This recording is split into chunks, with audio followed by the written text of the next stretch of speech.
When you see them on the mountain, number the days, number the days when the जे गीत आपण ऐकलं ते दावीद राजाबद्दल आहे की एक मेंढपाळ मेंढरं चारण्यासाठी जातोय आणि त्याला परमेश्वराचा अनुभव त्या ठिकाणी येतोय. आमचा प्रिय मेंढपाळ आमच्या सोबत आहे. उपकार स्तुती करीत आजच्या दिवसाला सुरुवात करूया. एस चर्च नंदुरबार आपलं आजच्या मनन चिंतनात सहर्ष स्वागत करीत आहे. जर आपल्याकडे उपासना संगीत असेल तर गीत नंबर 35 आणि वजय संगीत आहे तर गीत नंबर 135. ईश्वराच्या पंखाखाली सर्वदा तू वस्ती कर, स्तव तुझा करू द्यावा ह्या गीताच्या चालीवर आपण गीत नंबर 135 ईश्वराच्या पंखाखाली हे गाऊया. ईश्वराच्या पंखाखाली सर्वदा तू वस्ती कर, नित्य तो तुला सांभाळी, तो यहोवा परात्पर. संकटेही लागताना तो पूर्णाश्रय देई, भीती उत्पाताची सोडी, रक्षितो जशी आई. रात्री चालणारी मरी किंवा घोर तीव्र बाण, जे अरिष्ट घातकारी ते न बाधे तुला जाण. तुझ्या सर्व ही बाजूला लाखो जरी पडती, क्लेश लागे नाची तुला, दुष्ट नाशा पावती. तू परात्पराच्या पायी प्रेमे करीशी आश्रय, आपुल्या तो पंखा ठाई, ठेवी तुझला निर्भय. त्याला हाका मारुनिया, तो उद्धार पावशी. अतिशांती पावुनिया, सौख्यस्थानी पोचवी. प्रियजन हो, आजच्या मननाची सुरुवात आपण प्रार्थनेने करूया. सुंदर संगीत प्रभूच्या गौरवासाठी आपण गायलेलं आहे. आज सन्माननीय रेव्हरंड LP वळवी पाळक साहेब वचनाची घोषणा करणार आहेत. मी रेव्हरंड विश्वास पाळवी साहेब आपणाला विनंती करणार आहे की आपण कृपा करून पुढे या. आजच्या दिवसभरासाठी प्रभूचं सहाय्य मागित येणाऱ्या मननासाठी देखील कृपा मागा. आमच्या स्वर्गीय जिवंत आणि थोर देव बापा, या प्रातःसमयी पुन्हा एक वार आम्ही तुझ्या नावाला धन्यवाद देतो. प्रभू, तुझी स्तुती करतो. तू चांगला आहेस आणि तुझी दया सनातन अशी आहे. म्हणून आम्ही आमच्या जीवाला म्हणतो, प्रभूचा धन्यवाद करा, कारण त्याची दया सनातन आहे.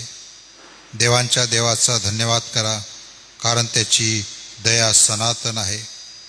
जो एकटीच अद्भुत कृत्य करतो त्याची, कारण त्याची दया सनातन आहे.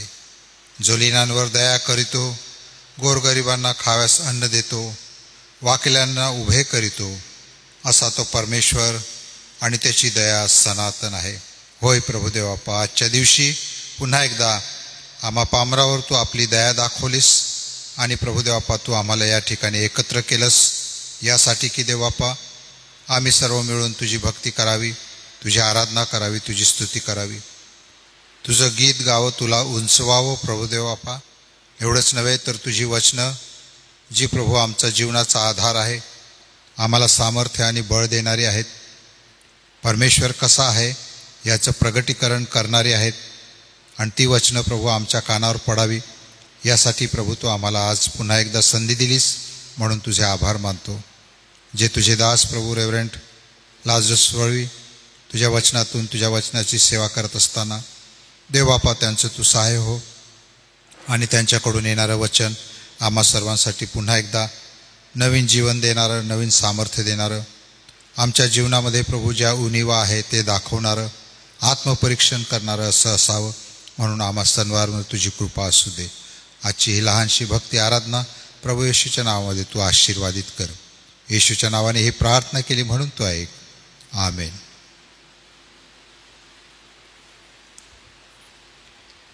आजच्या मननासाठी उपस्थित असलेले ऑनलाईन सर्व सभासद व या ठिकाणी असलेले पाळक वर्ग, आपल्या सगळ्यांच्या उपस्थितीत मी सन्मान्य रेव्हरंट LP बळवी पाळक साहेब आपलं स्वागत करतो आणि वचनाच्या सैमेसाठी आपल्याला पुढे आमंत्रित करतो.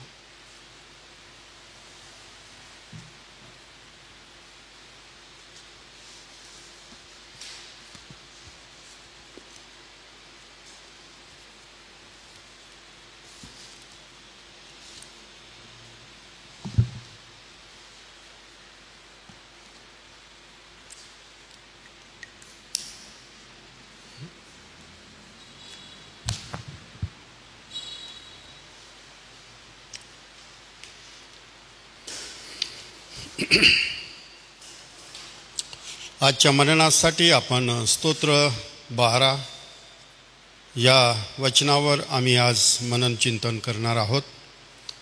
गेल्या काही दिवसापासून माझा विश्वास आहे निश्चित परमेश्वर देव आपल्या दासांच्याद्वारे स्तोत्रसंहितेमधून आपले विचार समोर ठेवत असताना देवबाप आम्हाला विशेष नवीन रीतीने आशीर्वाद देत आहे. आज स्तोत्रसंहिता 12 हे आपण वाचणार आहोत आणि त्यानंतर आपण देवाचं वचन ऐकणार आहोत.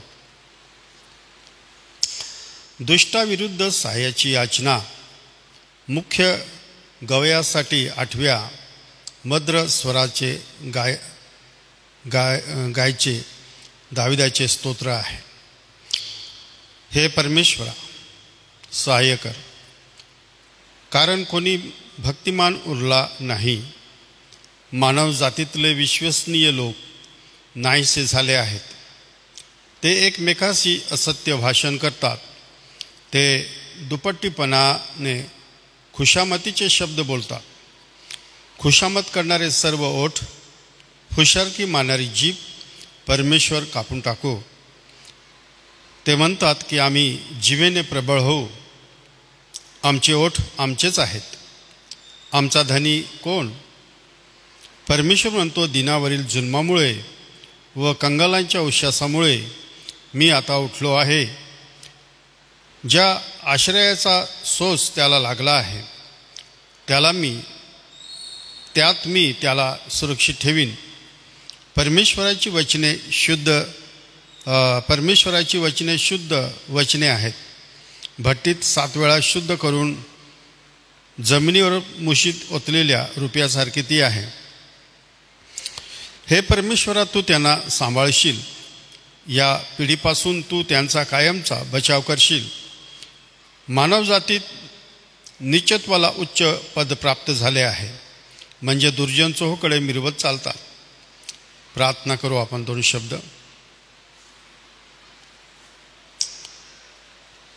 हे आमच्या स्वर्गीय प्रेमळ पित्या, जो तू स्वर्गामध्ये सिंहासनावर आहे आणि जो तू मानवाला प्रभू तू निहाळून पाहतोस.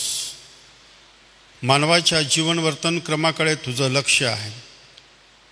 असा महान परमेश्वर पिता, तुझ्याकडे आम्ही येशू ख्रिस्ताच्या पवित्र नावामध्ये या सकाळच्या समयी तुझं वचनाचं ज्ञान, तुझ्या वचनामधून तुझे विचार, तुझी इच्छा समजून घेण्यासाठी पवित्र आत्म्याच्या द्वारे प्रभू तू आम्हाला सहाय्य कर.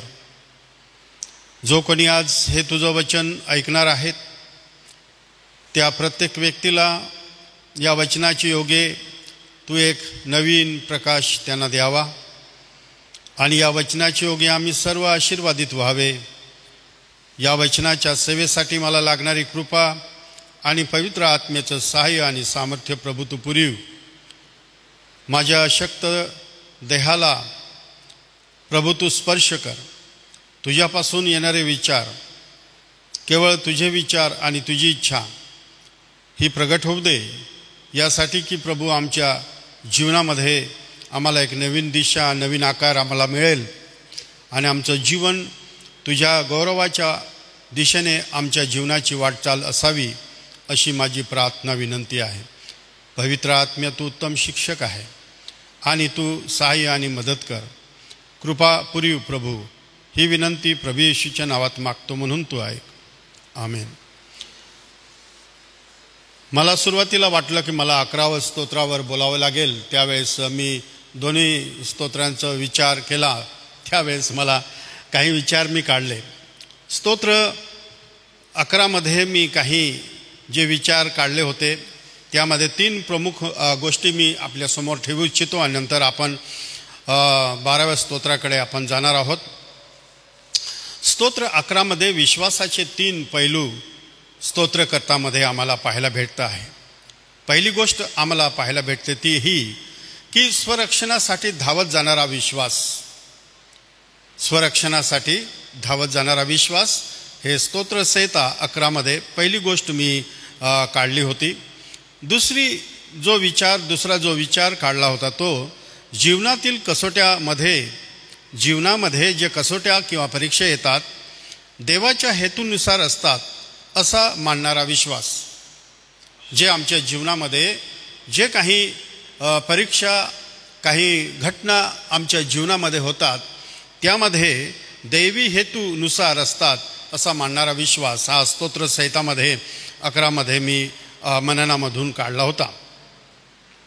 तिसरा विचार जो काढला होता तो हा आहे की धन्य, आशीर्वाद हे फळ मिळण्याची प्रतीक्षा करणारा विश्वास. या 3 महत्त्वाच्या गोष्टी सारांश या स्तोत्रामधून मी काढून माझं मनन मी घेऊन जाणार होतो, परंतु मला समजलं की स्तोत्र 12मधून मला बोलायचं आहे.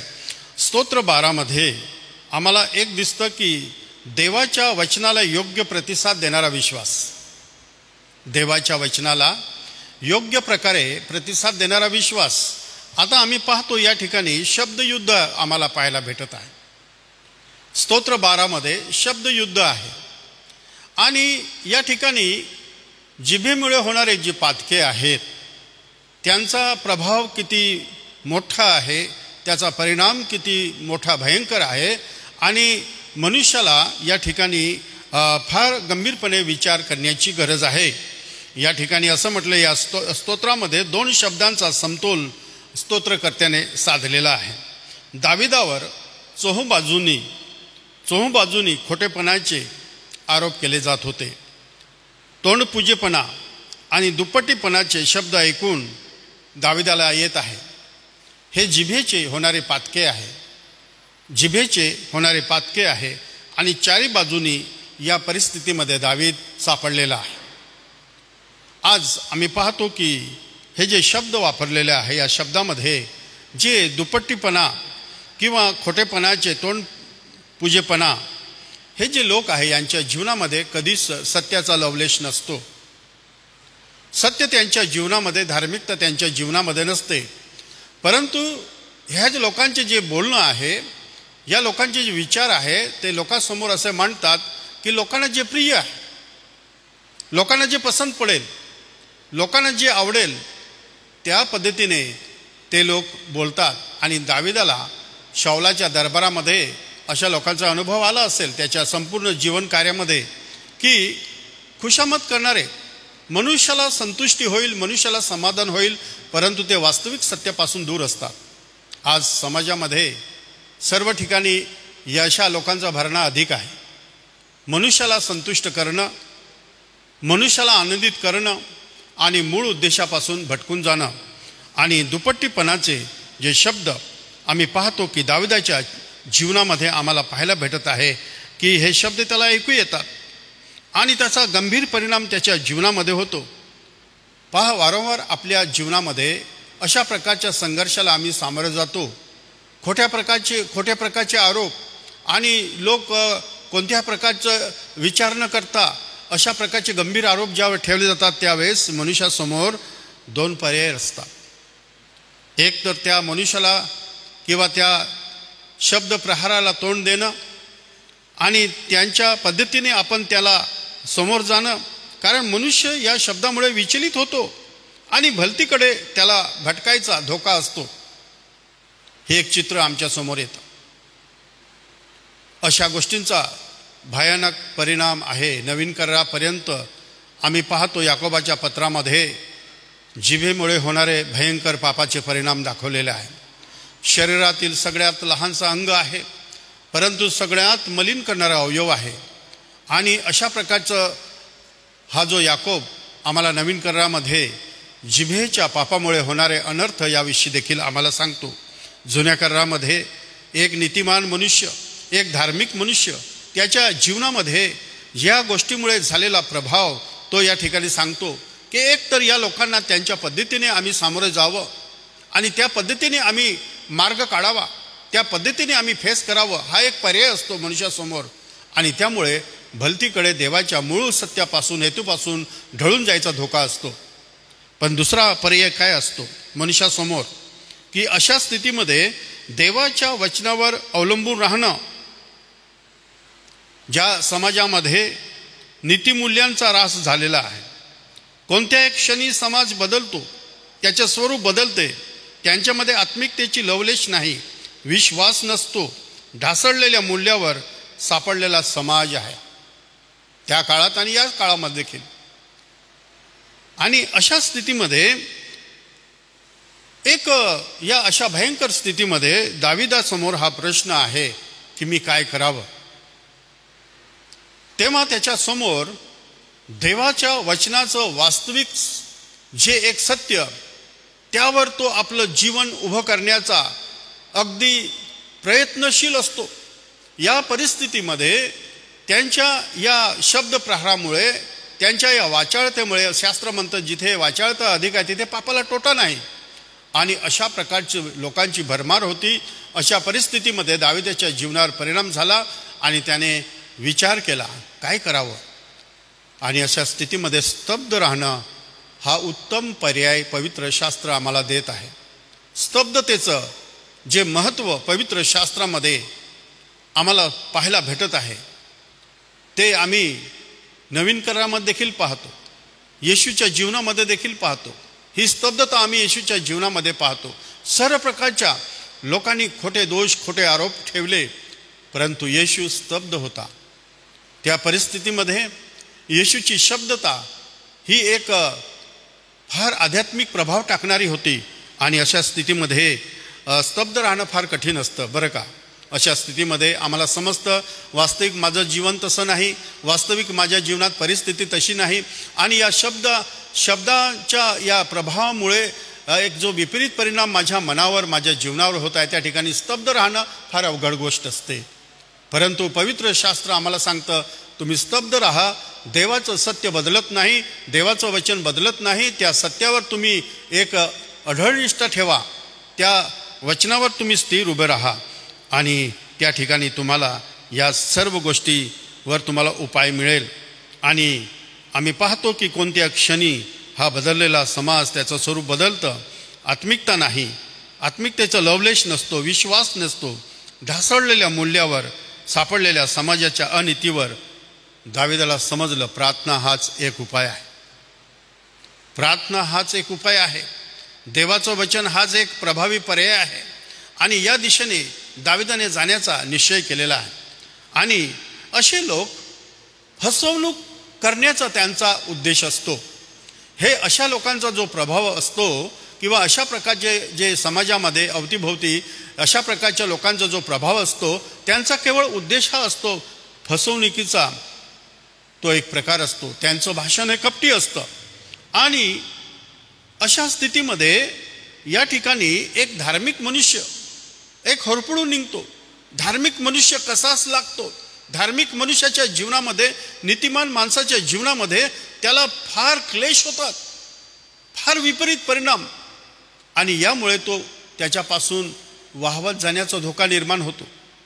त्याच्या मूळ सत्यापासून तो ढळण्याचा धोका असतो. आणि अशा स्थितीमध्ये दावीद आमच्या समोर येतो आणि तो म्हणतो की अशा लोकांसाठी दाविदाने केलेली प्रार्थना आहे, उत्तम प्रार्थना आहे.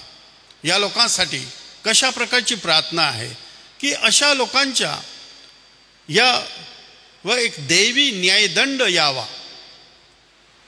दाविदाने मनापासून प्रार्थना केलेली आहे.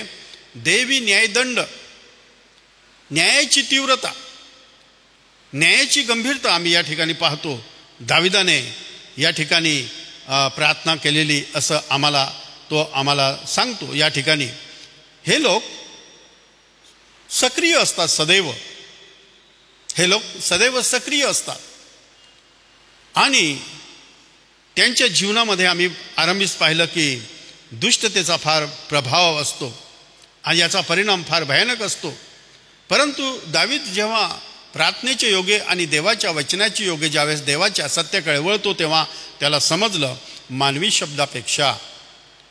शब्दयुद्धापेक्षा मी देवाचा वचनाचा आश्रय का घेऊ नये, जे सदा सर्व काळसाठी आहे, ज्या वचनामध्ये माझी गरज भागवणारं परमेश्वराचं वचन आहे ते परिपूर्ण आहे.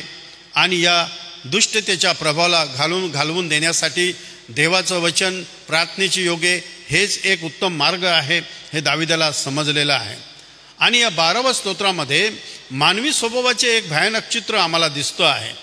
त्याने आपल्या वाचेवर, आपल्या जीवनावर एक पाण्यामध्ये वाहवत जाणारं, एक भरपट जाणारं एक नौका असते त्यासारखं त्यांचं जीवन आहे. ते कुठे आढळेल आणि कुठे त्यांचा नाश होईल अशा प्रकारच्या परिस्थिती आम्हाला पाहायला भेटत आहे. आणि त्यांचा देवाच्या वचनावर त्यांचा विश्वास नाही, हे मानवी स्वभावाचे चित्र आहे. अशा जगात आम्ही देवाच्या वचनावर विश्वास कसा ठेवू शकतो? आमच्या जीवनाचा आधार देवाच्या वचनाला आम्ही कसं करू शकतो? आमच्या बाजूला जो प्रभाव आहे, जो एक भयंकर एक जोर आहे, तो अशा भयंकर पापाचा प्रभाव आहे. आणि अशा स्थितीमध्ये देवाच्या वचनाला आमच्या जीवनाचा आधार बनवणं हे एक फार कठीण बाब होऊन जाते.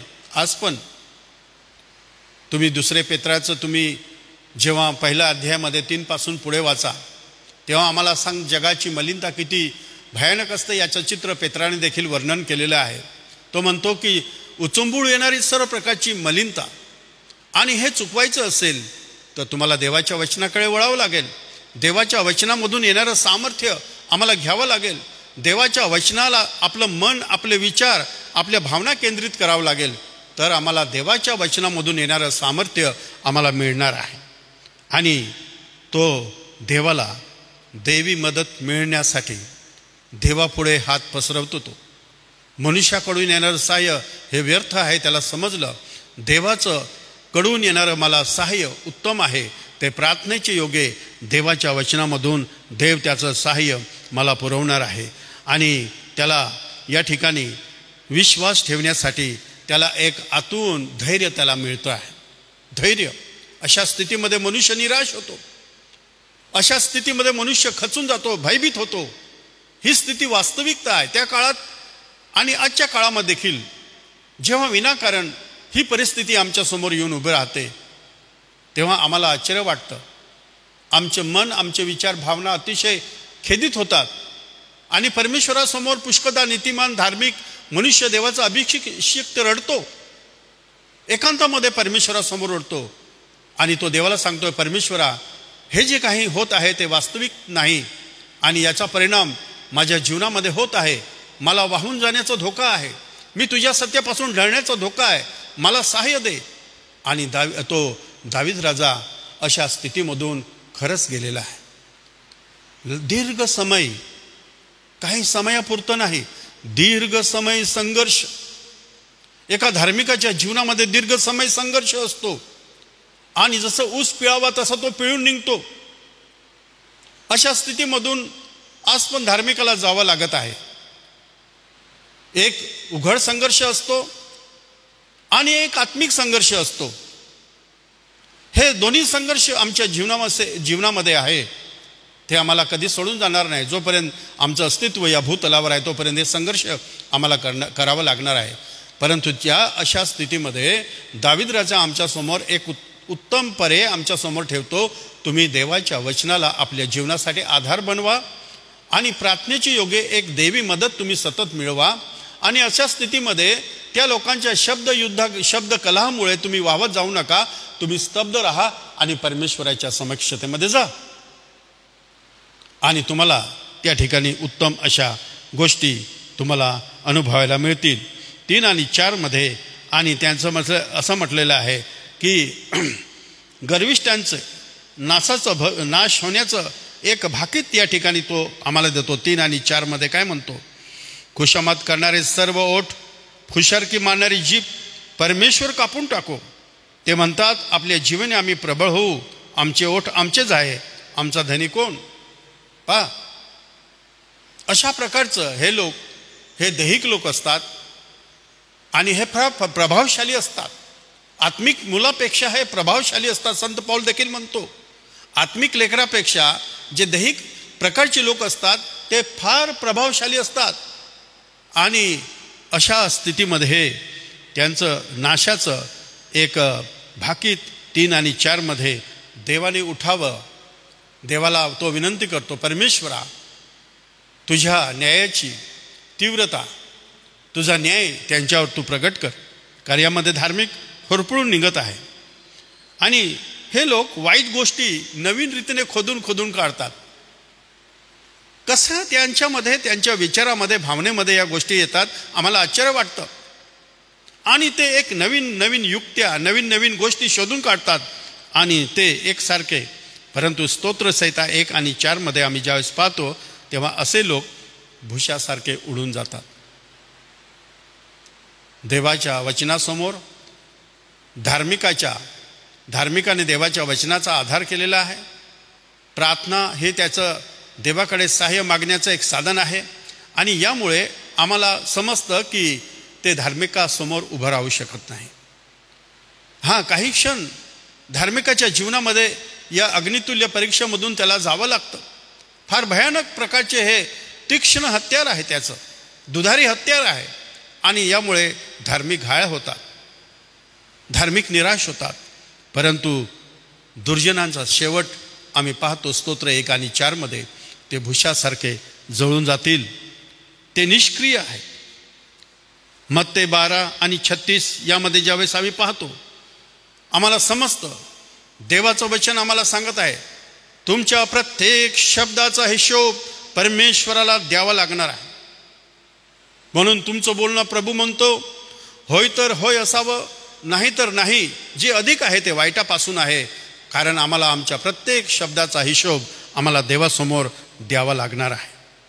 आणि म्हणून स्तोत्र 29 आणि 5 मध्ये आम्ही पाहतो ते या ठिकाणी असं म्हटलेलं आहे, तो अशा मनुष्य, खुशामत करणारा मनुष्य जो असतो तो आपल्या शेजाऱ्यासाठी जाळे पसरवतो.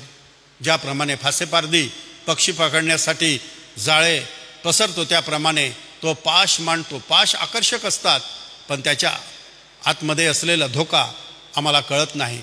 परंतु ज्यावेळेस ज्यांच्यावर परमेश्वराचा क्रोध असतो ते लोक अशा पाशामध्ये पडतात. अनेक प्रकारचे पाश पवित्र शास्त्रामध्ये दिलेले आहेत. आणि या ठिकाणी असं म्हटलेलं आहे ज्यावर परमेश्वराचा न्यायदंड येणार आहे, परमेश्वर त्यांचा न्याय करणार आहे, असे लोक, अशा लोकांच्या जीवनामध्ये या गोष्टी असतात. आणि ते अभिमानी असतात आणि स्वतःवर ते नियंत्रण त्यांचं कधीच नसतं. ते स्वार्थी असतात. स्वार्थी लोक नेहमी आंधळे असतात. त्यांचं जीवन स्वकेंद्रित असतं. आणि अशा प्रकारचं भयानक चित्र आम्ही पाहतो की दाविदाच्या अवतीभोवती अशा लोकांचा एक समुदाय, अशी परिस्थिती होती त्यावेळेस त्याने देवी मदत त्याने देवाच्या वचनामधून घेतलेली आहे. प्रार्थनेची योगे देवाच्या वचनाच्या द्वारे आपल्या जीवनाला त्याने आकार दिलेला आहे, आपल्या जीवनाला त्याने स्थिर केलेला आहे आणि हा उत्तम मार्ग दाविदाने निवडला. आमच्यासमोर देखील हा एक उत्तम मार्ग आहे. अशा स्थितीमध्ये आम्ही जात असताना देवाच्या वचनाला आमच्या जीवनामध्ये प्रथम स्थानावर ठेवणं, देवाच्या वचनावर आमचं जीवन उभं करणं, देवाच्या वचनाच्या प्रभावाखाली आणणं, आमचे विचार देवाच्या वचनानुसार वाहू देणं, आमच्या जीवनाला देवाच्या वचनानुसार शिस्त लावणं आणि देवाच्या वचनानुसार आमच्या आध्यात्मिक जीवनाला वळवणं ही फार मोठी गोष्ट आहे. ज्याप्रमाणे घोड्याला लगाम लागते त्याप्रमाणे आम्ही योग्य मार्गाने चालावं यासाठी देवाने आम्हाला त्याचं पवित्र वचन दिलेलं आहे. प्रियजन हो, अशा शब्द संघर्षामधून एक विपरीत परिणाम दाविदाच्या जीवनामध्ये होत असताना तो देवाकडे गेलेला आहे, तो स्तब्ध राहिलेला आहे आणि त्याने देवाच्या वचनाला आपल्या जीवनामध्ये ठेवलेलं आहे आणि प्रार्थनेची योगे आपल्या जीवनाला त्याने आकार दिलेला आहे. दे बाप या वचनाच्या द्वारे आशीर्वाद देव.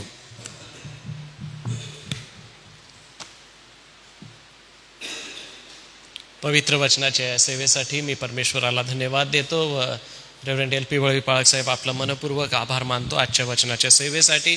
देव आमचा सहाय्य करताय. देवाच्या पवित्र वचनावर विश्वास ठेवून आपण आपलं जीवन जगूया, प्रभूचं गौरव करूया, प्रार्थनेमध्ये आपण सतत राहूया. देवा या पवित्र वचनाद्वारे आपल्या मनाची पकड घेऊ. नित्य प्रार्थना विनंत्या आहेत त्या आपण करणार आहोत.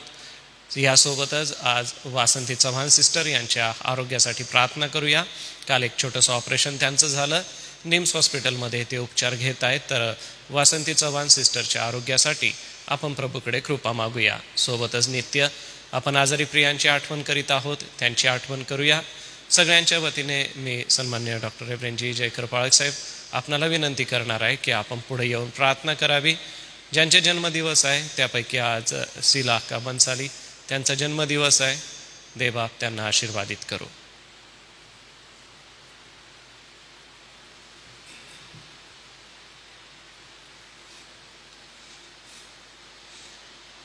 प्रार्थना करू आपण. जो तू अति महान परमेश्वर देव, जो आम्हावर प्रीती करतो व आमची काळजी वाहतो, तो आमचा यहोवा परमेश्वर, तो सर्वशक्तिमान, सर्वज्ञानी, सर्वव्यापी प्रभू येशू ख्रिस्ताच्या द्वारे आमचा झालेला पिता, हे देवबापा तुझे आम्ही मनापासून आभार मानतो. आमचा विश्वास आहे की तू मनुष्यांच्या प्रार्थना ऐकतोस, विशेषतः तुझ्या दासांच्या प्रार्थना ऐकतोस, तुझ्या लोकांच्या प्रार्थना ऐकतोस. दाविदाच्या अनुभवावरून आज जे आम्ही शिकलो त्याप्रमाणे प्रभू आम्ही तुझा धन्यवाद करतो की दावीद अतिशय विश्वासाने संकटांना तोंड देत असतानाही गीतांची रचना करून तो तुझं गुणगान गातो. किती विलक्षण हा राजा बनला आणि पुढे त्याने असंख्य स्तोत्रे लिहिली आणि आजही अनेक वर्ष, 3000 वर्षे आज आमच्याजवळ उपलब्ध आहेत. त्यांचा अंदाज पुष्कळदा आम्हाला येणार नाही कारण ती गुजे सुद्धा आहेत. प्रभू आम्ही तुझा धन्यवाद करतो आजच्या वचनासाठी जी तू आम्हाला दिलीस. रेव्हरंड LP वळवी यांच्याद्वारे ही वचने तू आम्हा सर्वांसाठी आशीर्वादित कर. होऊ दे की या येणाऱ्या दिवसांमध्ये होणाऱ्या तुझ्या वचनाच्या सेवेने अनेक जण आशीर्वादित व्हावेत, बरे व्हावेत, समस्या सुटणारे लोक व्हावेत, मुक्तपणे ख्रिस्ताच्या मागे चालणारे लोक बनावेत, समर्पित असणारे लोक बनावे, प्रभू येशूच्या आगमनासाठी तयार असणारे लोक बनावे, असा अनुग्रह तू कर. आज आम्ही तुझा धन्यवाद करतो की आज अनेक जण आजारी आहेत, दुःखी आहेत, कष्टी आहेत, आमच्या मंडळीमध्ये सुद्धा आहेत, वयस्कर आहेत आणि अनेक प्रकारच्या विकार आजारांनी काही जण त्रस्त आहेत. त्यांना तू कृपा देत आहेस, आरोग्य आणि उपचार होऊ देत आहेस, याबद्दल आम्ही तुझा धन्यवाद करतो. परंतु विशेषतः आम्ही विनंती करतो की रयता अक्का आहे, DM पाटील पाळक साहेब आहेत, लवणे परिवार आहे, आज चव्हाण सिस्टर आहेत, आम्ही त्यांची आणि सोबत असंख्य अशा आमच्या वडिलांची आम्ही आठवण करतो. प्रभू यांना सहाय्य कर, आरोग्य दे, बळ दे, पडझडीपासून दुखापतीपासून वाचव, त्यांना आरोग्य मिळू दे आणि जे जीवन त्यांना तू दिलं आहे हे उरलेलं आयुष्य त्यांनी तुझ्या समागमे घालवत असताना जी जबाबदारी त्यांच्यावर आहे ती त्यांनी पार पाडावी असा अनुग्रह त्यांना तू दे. सोबत आम्ही आज तुझा धन्यवाद करतो की आज शीला बनसाली हिचा वाढदिवस आहे, तिला तू आशीर्वाद दे, या उतार वयामध्येच तिला सहाय्यता कर. तिने जी हॉस्टेलमध्ये सेवा केली ती तुझ्या राज्याची सेवा आहे. असंख्य मुलांना तिच्या हातची भाकर मिळाली आहे. आम्ही प्रार्थना करतो की तिला सुद्धा तू या वर्षाचा आनंद दे, आशीर्वाद दे, आरोग्य दे, संधी दे आणि तिला तुझ्या कृपेत व सद्गुणात वाढव अशी आम्ही तुला विनंती करतो. आमच्या एस.ए. चर्चेसमध्ये, एस.ए. ट्रस्टमध्ये, प्रभू SM ट्रस्टमध्ये ज्या गोष्टी आहेत त्यामध्ये आमचे नेते डॉक्टर राजेश वळवी, मार्था अक्का चेअरमन म्हणून आणि त्याचप्रमाणे मंडळ्या, त्यांचे कारभारी, सेवक वर्ग, पंचायती यांच्याबरोबर तू राहा. या दिवसांमध्ये त्यांची तू काळजी घे, तुझा मनोदय त्यांना समजवू दे आणि त्याप्रमाणे वर्तण्यासाठी, बनण्यासाठी स्वतःला आणि मंडळांना त्यांनी सुसज्ज करावं असा अनुग्रह त्यांना सुद्धा तू दे. हे प्रभू, जर तुझ्यापासून आम्हाला मिळालं तर आम्ही वाटू शकतो, देऊ शकतो. आमच्याकडे नसेल आम्ही देऊ शकणार नाही. म्हणून धन्याकडे जसे दासाचे डोळे लागलेले असतात तसे आम्ही प्रत्येक जे दास आहोत आमचे डोळे तुझ्याकडे लागलेले असावेत. तू आम्हाला द्यावं यासाठी की आम्ही आपल्या लोकांना वाटावं. या भारत देशावर तुझा अनुग्रह असू दे. सर्व वाईटापासून, धोक्यापासून, दुष्टाईपासून या देशाचं तू रक्षण कर आणि हा देश पुन्हा एकदा शांतीप्रिय, सुजलाम सुफलाम व्हावा असा अनुग्रह या देशावर सुद्धा तू कर. पुन्हा एकदा आम्ही आजच्या या सभेसह जे ऑनलाईन जडले त्यांना सुद्धा तू आशीर्वाद दे, त्यांच्याही प्रार्थना तू ऐक आणि त्यांना तुझ्या कृपेत व सद्गुणात वाढव अशी प्रार्थना करीत आम्ही तुला शरण येतो. तू आमचं सहाय्य हो. आमची प्रार्थना तू ऐकलीस, तुझा धन्यवाद असो दे बापा. प्रभू येशू ख्रिस्त आमचा तारणा याच्याद्वारे, आमेन.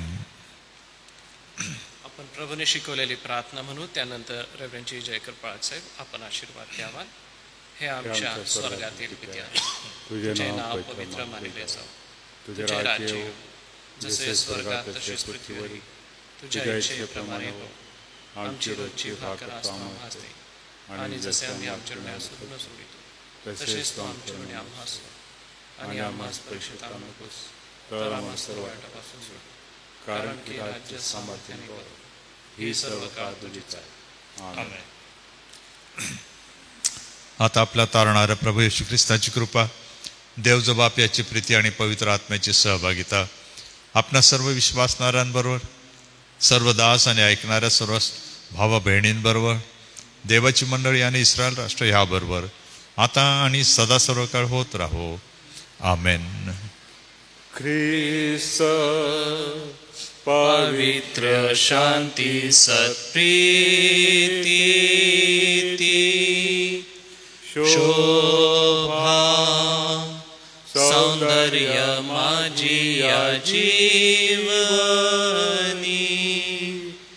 येशू पवित्र तू शुद्ध मज करी तुझे सौंदर्य दिसो या जीवनी. आमेन. उद्यासाठी सूचना आहे. उद्या सकाळी देखील 10 वाजता आपण ऑनलाईन असणार आहोत. उद्याचं जे मनन आहे ते सन्मान्य विश्वास पाडवी यांच्याकडून आहे. सर्वांना सलाम.